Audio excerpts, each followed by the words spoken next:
Halo doke-doke Aceh. Iban haba manu nyona Mitsubishi Destinator. Mu kuprak-kuprak barang. Destinator Ultimate, guys. Nyan kalian doke Ultimate Destinator Ultimate. Nyo canggih tak ka motor je doke. Ukuran mu kuprak-kuprak je pedal. Hana payah tegam pedal. Je aki hana payah tegam pedal. Nyo ka nanya fitur auto diamond. Fitur auto diamond tu jadi menyena iku na motor je kilek gero. Kemudian menyena motor iku irem gero je. Okey.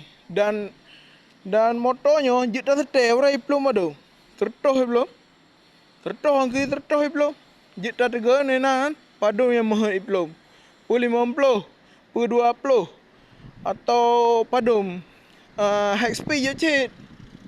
Yang okey. Cukup canggih. Jadi nyo cocok lah untuk keluarga doke. Nyo sangat nyaman doke apa?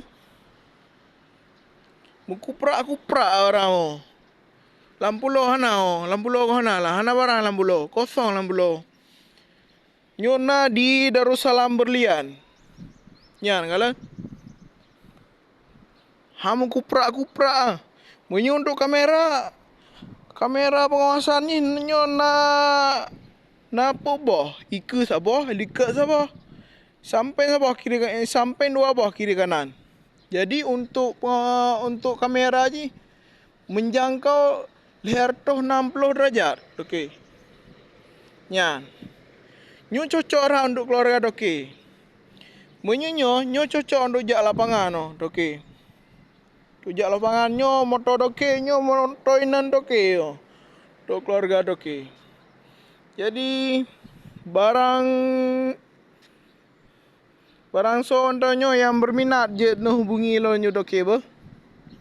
Tanyo di Darussalam Berlian loan sales terpercaya di Darussalam Berlian.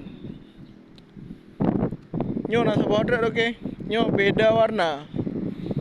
Rata-rata ultimate ino guys. Sahabat ino le doke-doke Aceh hawa yang ultimate. Hana tanggung-tanggung. Yan okey.